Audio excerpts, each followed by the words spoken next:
திருவள்ளுவரின் வழியில் வாழ்ந்து வாழ்வின் உன்னத நிலையினை அடைய திருக்குறளோடு நாம் என்னும் இந்த நிகழ்விலே இணைந்திருக்கின்ற உங்கள் அனைவருக்கும் முதற்கண் வணக்கம்.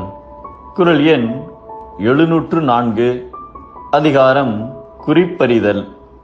ஒரு நாட்டின் அரசவைக்குள் வேற்று நாட்டு தூதுவன் ஒருவன் வந்து அரசரை வணங்கினான்.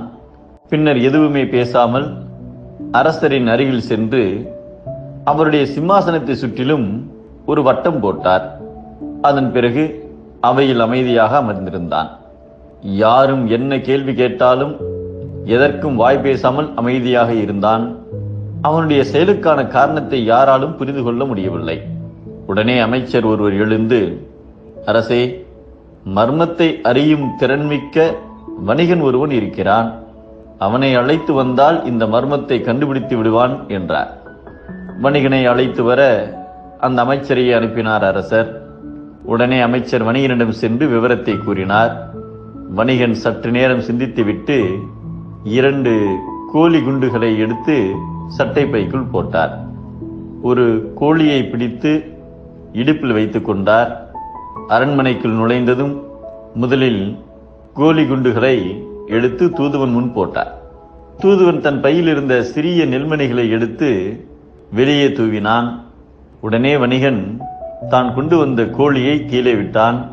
கோழி அந்த நெல் முழுவதையும் கொத்தி தின்றது. அதை கண்டு திகைத்த தூதுவன் உடனே அங்கிருந்து ஓடிவிட்டான். தூதுவனின் செயல்கள் குறிப்பவை என்ன என்று வணிகனிடம் கேட்டார் அரசர். அரசே, உங்கள் சிம்மாசனத்தை சுற்றி தூதுவன் வட்டம் போட்டது பகைவன் உங்கள் கோட்டையை முற்றுகையிடப் போகிறான் என்பதையும், தூதுவன் எதுவும் பேசாமல் இருந்தது நீங்கள் அடிபணியப் போகிறீர்களா என்பதையும் குறிப்பதாகும். நான் கோலி குண்டுகளை போட்டது அந்நாட்டு வீரர்கள் கோலி விளையாட தகுதியுடையவர்களே அன்றி போரிட தகுதியுடையவர்கள் அல்லர் என்பதையும், தூதுவன் நெல்மணிகளை தூவியது அந்நாட்டு படையில் பல வீரர்கள் உள்ளனர் என்பதையும் குறிப்பதாகும். நான் கோழியை விட்டது நம் நாட்டு வீரன் ஒருவனே பகைவர்கள் அனைவரையும் கொன்று விடுவான் என்பதை குறிப்பதாகும்.